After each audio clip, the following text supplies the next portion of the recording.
What up, y'all? It's your girl, right? And today I'm giving y'all a beginner's guide to digital art.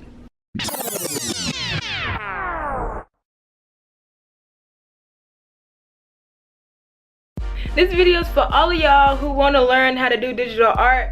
Always wanted to learn, but like, you know, never felt like learning. I'm just gonna teach y'all the simple things about digital art that y'all need to know to get started. It's gonna get y'all started, and after y'all get started, the rest is history, you feel me? So yeah, we just finna get y'all, I'm finna get y'all right. I'm finna teach y'all about different apps, different you know, all of it. We finna get it done in this video right here. This is gonna be the one video that you need to get started in digital art.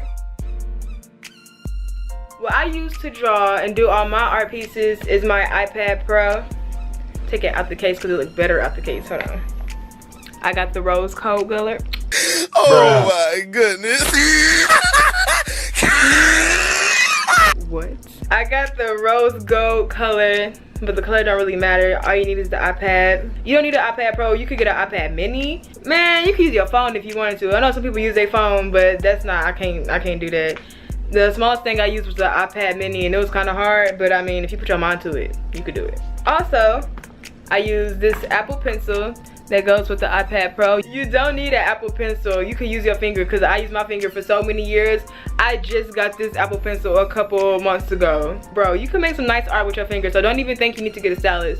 Alright, so the app is called PROCREATE. I love this app so freaking much, y'all. Like, bro, PROCREATE changed my life. I was like, yo, this app is just so nice. But nowadays, everybody using it now. Probably because this iPad Pro came out, so everybody got an iPad Pro and started using PROCREATE. I feel like a hipster. I said, no, this been my app. How come everybody trying to use it now? And I was a little bit salty, but you know, I'm a veteran to it now. I had it for about 4 years. So basically this right here, what you're seeing right here, is called the gallery. So this is where all your work in progresses and all your art pieces are going to be. So you have 4 options over here, which is select. So you can select your art, and you can either stack them, which means like put them in a group so it don't be like so many. You can stack them, you can share them, and as in share, like you can send them to your email or send them to somebody in their messages. You can duplicate them, which is basically make a copy of them, or you could delete them. I don't want to do either of those, so I'm going to exit off. You can import stuff, which is if you had stuff like in your file thing, you can import something. It has photo. If you wanted to insert a photo and draw on top of it, you could put that in Procreate, and then you have a plus button, and that's how you make a new canvas. So when you make a new canvas, you have all these options to choose from. Some of these are mine, but some of them came with the app. So like, I know Square came with the app, 4K, A4, 4x6 photo. But basically these are just like the sizes that you want to draw on. My normal size is 4,000 by 3,000 pixels. I like that size. It works for me. It's big enough for if I wanted to print it or put it on a shirt or something like that. It's big enough and it won't be all pixely when I print it out. So yeah, that's the size I use. But I know if you have like a device that's not as strong, it couldn't support a file size that was that big, you know? Okay, so yeah, so if you want to choose one they already have, you can choose one, or if you want to make a custom size, you can go to the bottom and it says create custom size. So with this, you can make whatever size canvas you want. I'm not sure how big it goes up to, but yeah.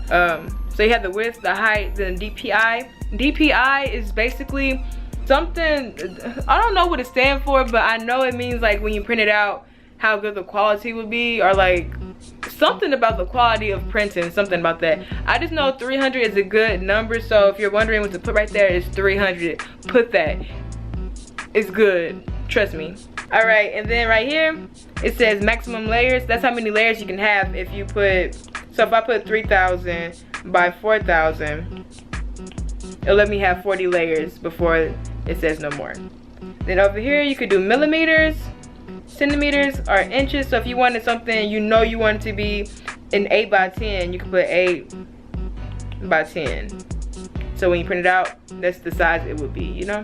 I already have the size that I use, and I already made a new thing, which is over here. If you want to work on one of your drawings, you just click on it. So I'm going to click on this one. So this white that you see right here is called your canvas. It's where you're going to put all of your art onto. This is where you're going to draw. If you want to change the color of the white space, you're just going to go to layers and then background color, and you can change it to whatever color you would like.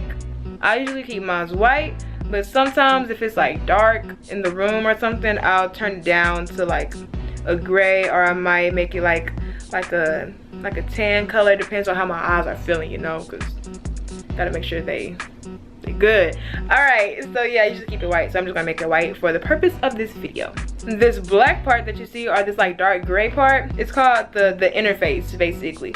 So if you don't like the dark interface, you can make it lighter by clicking on this wrench and clicking on preferences and then light interface, and it makes it light, which is good for like if you're outside, you want to draw, if you're somewhere in a bright environment so you can see your stuff better, that's good. But I usually keep mine on the dark interface.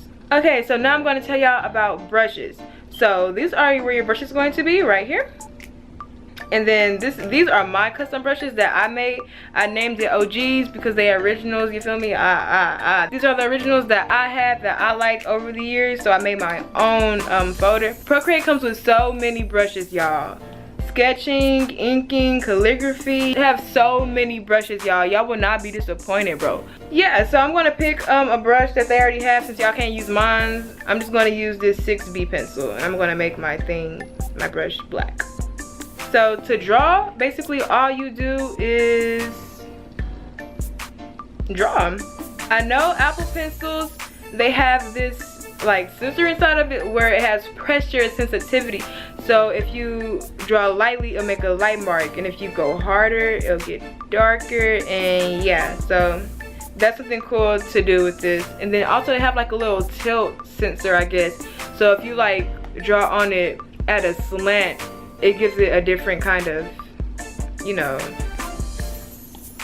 I don't know how to explain it. It just like changes how the pencil reacts to the drawing. This is how you make your brushes bigger and smaller. So small brush, and you want to make it bigger, it'll be bigger like that. Also opacity.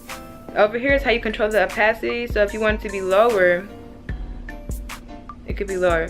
The next thing I want to tell y'all about is layers. Layers was such a hard like thing for me to understand when I was younger, but it's really simple. So I'm gonna draw something real quick just to like have something to go off of. So I'm gonna draw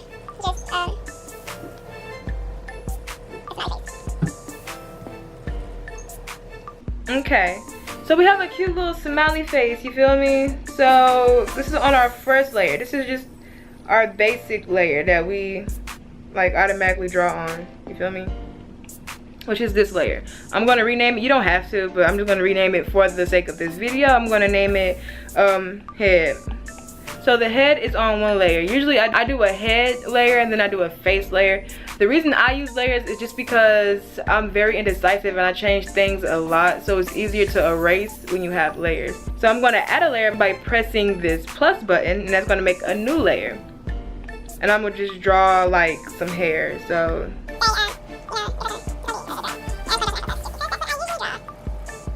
yeah, so she has afro puffs. Okay, so the thing is they're on two separate layers, right?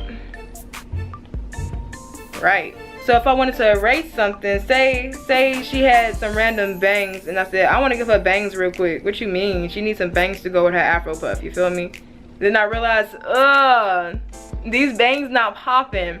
So I mean, if they was all in the same layer like this, if I wanted to erase the bangs, I'd have to erase the eyes too. And it's like, no, boo-boo, I don't want to do that. I want to keep the eyes because it was a perfect little face, you feel me?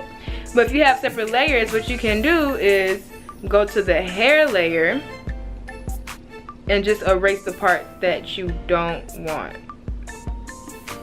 without affecting the face.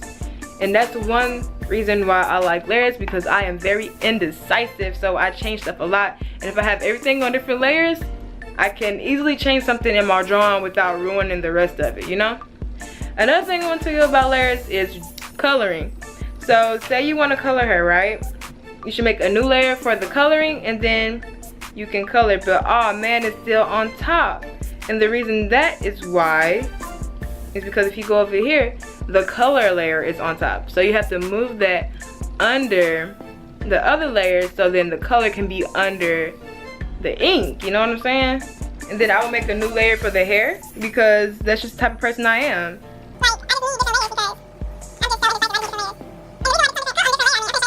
This is how you change the hue and saturation of different colors. So she has this blue hair, right? But I'm not feeling it. I said no. I want her to be a redhead. What you mean? So I could go over here to this magic wand tool and then click on hue, saturation, and brightness. And with these sliders, I can change the color of her hair very easily. I love this tool. I use it so freaking much. It's way easier than going through and recoloring it each time. You can just change it like this. So I wanted her to be like a redhead, but she wanted to be like one of those dark redheads. Like it almost could be natural. Like almost. Like, can't nobody tell me it's my real hair because it's kind of natural. So thank you. That's what I would say if I was her. So yeah, that's another tool you can use. So basically we have an opacity tool, which lets you change the opacity, which is like how see-through it is basically. We have different kinds of blurs. This one just makes it like blurry like that. I mean, you see it. Motion blur, it like gives it some kind of like, you know, like it's moving like motion. And then we have these other tools. Sharpen, it just sharpens the image. Noise, it adds like this little, like you see, like a television screen, you know? Yeah, and then we have liquify. This is a new thing they just added in a recent update, so I haven't really used it like that, but it's pretty cool. Like it make it look like liquid for real. Like you could like twirl it and stuff. I don't know, I haven't used it like that because it's new, like I just said, but yeah, those are some tools that you can use. Okay, so I'm going to teach y'all about selection. So say that you don't like where the mouth is, so you can use this little S-shaped thing. You can use that, and then you could go around whatever you want to move, and then you click on this pointer and you can move it around. You can move it and you can make it bigger, make it smaller, you could squish it, and they just updated it so you could do all different kinds of stuff. You could distort it, like if you had like some kind of perspective kind of thing, and you could warp it like, you could warp it like that. I haven't used those kind of tools because they just updated it to this, so you know. I use that tool so much because I mean I'm always moving stuff around. Like I said, I'm indecisive, so I stay moving stuff around. I'm a Libra. What can I say? I'm indecisive, bro. Okay, so another thing I wanted to teach y'all is like, say you went online and you found this nice coloring page you want to color on your iPad, but the thing is it has a white background. So even if you use your layers, even if you put the color layer under it, the white background messes it up. And I'm gonna show y'all what I mean. So the only thing I have for this as an example is my 5-minute, 3-minute, 1-minute challenge, where you can see over here in the corner, it's a black and white picture, but it has a white background on it. So say I wanted to color them, right? I made a new layer and I'm coloring over it. But the thing is, you can't see their face details because you're coloring over it. But then, hold on, let me color this last one real quick. But then you move it under like this, and it's still covered because this has a white background. So to get rid of that, you're going to click on the layer with the white background, click on this N, which stands for normal basically. Oh yeah, you could do opacity, by the way. You could change the layer opacity up here. Anyways, you're gonna go to these things down here. I don't know what they're called. I don't know what they're called, but I know multiply is the one that you need. You're gonna click on multiply and it makes it see-through. So you can now color under the lines even if it had a white background. That's something that I really wanted to know about when I first started because I didn't know what I was doing. That's like a nice tip that I know I wish I would have had, or I would have known. You know what I'm saying? That's just me. But yeah. Alright, so the last thing I want to show you guys is how to export your drawing. So you're done with your masterpiece. We're gonna name her something pretty. We're gonna name her I know.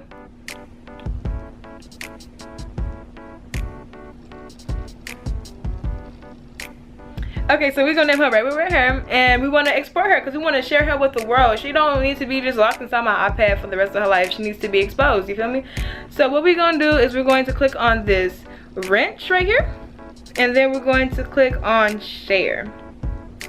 So it have 6 different options you can choose from. Procreate file is basically, you could save your file with all the layers and everything. It's kind of like a Photoshop file but for Procreate. And they also have a Photoshop file as well. Then they have a PDF, JPEG, PNG, and a TIFF file. I usually use PNG files because first of all, they are the files with the best quality. So they have the best quality, the best resolution, and also if you had a transparent image, it saves the transparency. So you just click on PNG and then you'll click save image and it'll appear in your gallery. So yeah, also Procreate has this thing where it saves your strokes that you made, so it makes a little time lapse automatically. If you want to export it, you just click on video, export time lapse, full length, it'll load, and you click save video. And something in my house making noise, bro. And you click save video, and that's how you save it. Did I even teach y'all on this video? Like, I feel like y'all still don't understand, bro. I'm a bad teacher. I'm sorry. Y'all probably wasted y'all time watching this, honestly. But hey, you had fun though, didn't you? I know you had fun with me, bro. I know you did. Okay, anyways, if y'all enjoyed this video, leave your girl a like, leave your girl a comment, and don't forget to hit that subscribe button. Show your girl some love, cause you know I love you back. Hey, hey, hey, hey. And by the way, my shirt is from Shein. If y'all want it, I'll put the link in the description. It was like, shoot, this junk was like freaking like, I think it was like $6, something like that. Like it was a deal. It was a deal. Try on haul with the sucker shorts.